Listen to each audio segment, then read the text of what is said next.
నమస్తే welcome to our channel. మాజీ మంత్రి వైసీపీ కీలక నేత నందిగం సురేష్ అరెస్ట్ అయ్యారు. మరి టీడీపీ కార్యకర్త అయినటువంటి రాజుపైన చిత్రహింసలు పెట్టడంతో ఆయనను అరెస్ట్ చేశారు. ఈ విషయంలోనే జూన్ 2 వరకు కూడా రిమాండ్ విధించారు. దీనిపైన పూర్తిగా విశ్లేషించడానికి మనతో పాటుగా ఉన్నారు senior journalist doctor Bharat Reddy గారు. సార్ నమస్తే సార్. సార్, వైసీపీ అధికారంలో ఉన్నప్పుడు నందిగం సురేష్ ఏ విధంగా ప్రవర్తించారో ఆ టీడీపీ కార్యకర్తలు కానివ్వండి, లేదు అంటే జగన్మోహన్ రెడ్డికి వైసీపీ ప్రభుత్వానికి ఎవరైనా వ్యతిరేకంగా మాట్లాడినా సరే ఆయన ఏ విధంగా ప్రవర్తించారో అందరికీ తెలిసిందే. మరి ప్రతిపక్షంలో అంటే ఇప్పుడు అధికారం పోయినప్పుడు తర్వాత కూడా జగన్మోహన్ రెడ్డి నందిగం సురేష్ని అవాయిడ్ చేస్తున్నప్పటికీ కూడా వైసీపీకి అనుకూలంగా ఉండాలని చెప్పి అసలు అక్కడ ఉద్దండరాయనపాలెంలో కూటమి ప్రభుత్వం చేస్తున్నటువంటి అభివృద్ధి కార్యక్రమాలను తట్టుకోలేక రాజు అనే టీడీపీ కార్యకర్తను ఈయన ఇబ్బందులు గురి చేస్తున్నట్లుగా కనిపిస్తుంది. మరి మొత్తానికి ఈ నేపథ్యంలోనే ఆయన అరెస్ట్ చేశారు. అదేవిధంగా జూన్ 2 వరకు కూడా ఆయనకి రిమాండ్ విధించారు. ఏమంటారు, మీ విశ్లేషణ ఏంటి సార్? వైసీపీ నాయకుడిగా గతంలో ఎంపీగా పనిచేసిన వ్యక్తి గతంలో చాలా ఆరోపణలు ఉండడం జరిగింది. చాలామంది మీద దాడులు చేయడం ఇట్లాంటివి ఆరోపణలు ఉన్న నేపథ్యంలో ప్రతిపక్షాల్లో ఉన్నప్పుడు కొంచెం కుదురుగా ఉండాల్సిన ఆవశ్యకత ఉంది. ఎందుకంటే ఎప్పుడు తమదే రాజ్యం అనుకుంటే నడవదు. సంవత్సర కాలం కావస్తుంది అధికారం కోల్పోయి, ఇప్పటికి కూడా మేమే అధికారంలో ఉన్నామనే భ్రమల్లో ఉంటే చాలా కష్టం. ఎందుకంటే పోలీసులు తమ పని తాము చేసుకుంటూ వెళ్ళిపోతుంటారు. ఎప్పుడు దౌర్జన్యాలు దాడులు చేస్తే కొంతకాలం పాటు నడుస్తాయి. గత వైసీపీ హయాంలో 5 సంవత్సరాల పాటు అధికారులు తాము చెప్పినట్టు విన్నారు. తాము ఏం చెప్పినా కానీ ఏం దాడులు చేసినా పట్టించుకొని పరిస్థితి కనపడిన నేపథ్యంలో ఇప్పుడు కూడా అలా ఉంటుందని చెప్పి ఎవరైనా వైసీపీ నాయకులు అనుకుంటే పొరపాటు.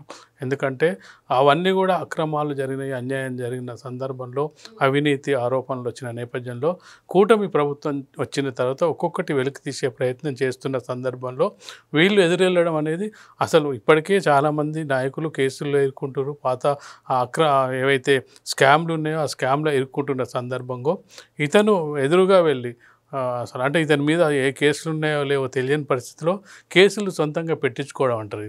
ఏమంటారంటే అసలు కామ్గా ఉంటే ప్రశాంతంగా ఉండేది, ఎదురెళ్ళి ఒక యాక్సిడెంట్ చేసుకోవడం అన్నట్టు. ఇది వెనుక నుంచి వచ్చి లారీ గుద్దితే వేరు, తనే వెళ్ళి లారీకి తగిలితే దాన్ని కవర్ ఏం చేయలేరు.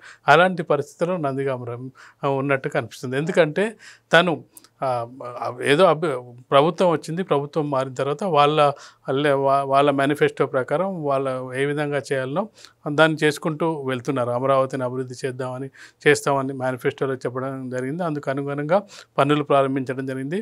ప్రజలు కూడా అమరావతి రాజధానిగా ఉండాలని కోరుకుంటున్నారు. అనుగుణంగా పనులు జరుగుతున్న నేపథ్యంలో పనులు అడ్డుకోవడం అంటేనే ఒకటి ప్రజల్లో అతని పట్ల మరింత వ్యతిరేకత వచ్చే అవకాశం ఉంటుంది.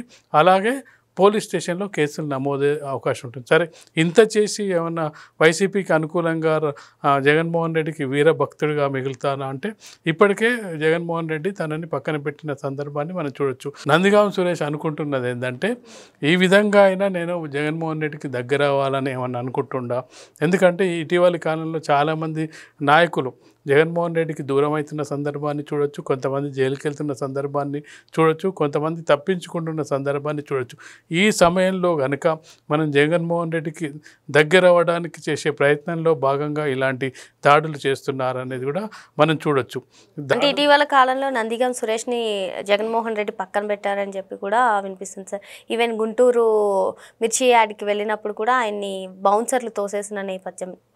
అంటే అందు గురించే ఈయన మళ్ళీ జగన్మోహన్ రెడ్డికి దగ్గర కావాలనే ఇటువంటి పనులు చేస్తున్నారా ఏంటి?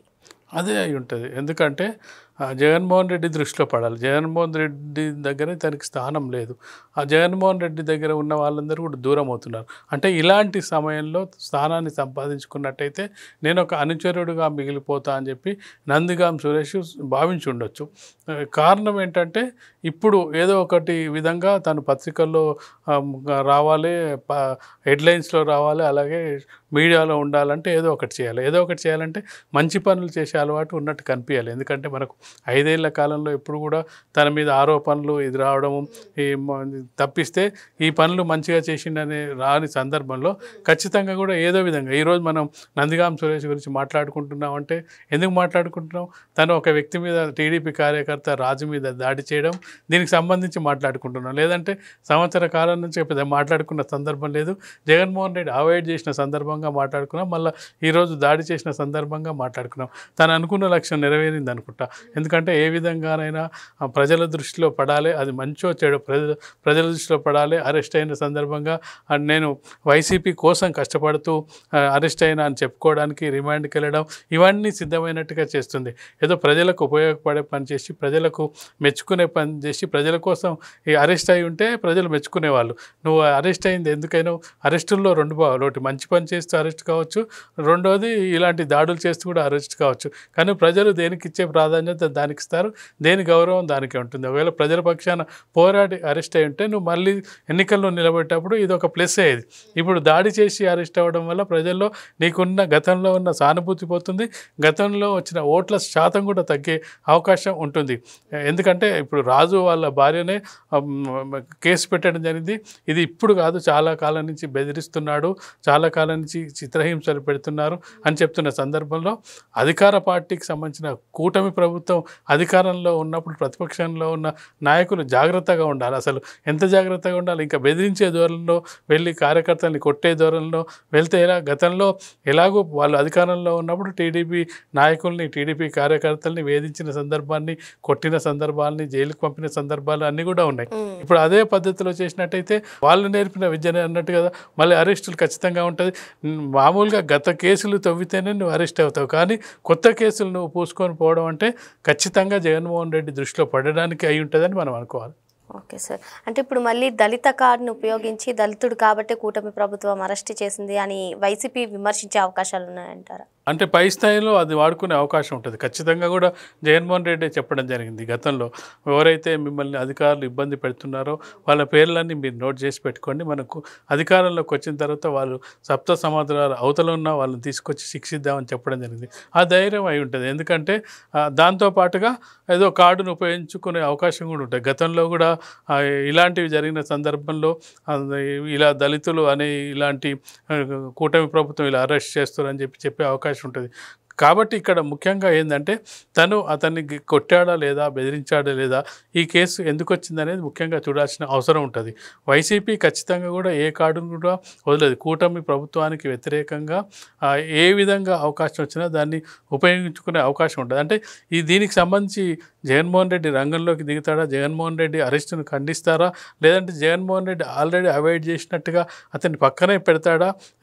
ఈరోజు రేపట్లో ఒక స్టేట్మెంట్ వచ్చే అవకాశం ఉంటుంది. వైసీపీ పార్టీ నుంచి ఎలాంటి మా కార్యకర్తల మీద ఇప్పటికే చాలా సందర్భాల్లో చెప్పడం జరిగింది, మా కార్యకర్తల మీద తప్పుడు కేసులు పెడుతున్నారు, కక్ష సాధింపు చేస్తున్నారు అని అంబటి రాంబాబు కానీ రోజా కానీ ఇటీవల కాల రోజు ప్రెస్ మీట్లు పెట్టి మరి కూటమి ప్రభుత్వాన్ని విమర్శలు కొనసాగిస్తున్న సందర్భంలో ఇప్పుడు నందిగాం సురేష్ని వెనకేసుకొస్తారా, లేదంటే జగన్మోహన్ రెడ్డి అవాయిడ్ చేసినట్టు వీళ్ళు అధికార ప్రతినిధులు కూడా అవాయిడ్ చేస్తారా? ఒకవేళ జగన్మోహన్ రెడ్డి వదిలేయండి మనకు సంబంధం అనేది మనం అవాయిడ్ చేసామంటే వాళ్ళు మాట్లాడే అవకాశం లేదు, ఇతన్ని మనం ఓన్ చేసుకుందామంటే అప్పుడు ఖచ్చితంగా కూడా దళిత కార్డును ఉపయోగించే అవకాశం ఉంది. ఎలాంటి అవకాశాలు ఉన్న అవకాశాలను ఉపయోగించి కూటమి ప్రభుత్వం మీద విమర్శలకు చేసే అవకాశం అయితే కనిపిస్తుంది. మరో అంశంతో మళ్ళీ కలుద్దాం. థ్యాంక్ యూ అండి.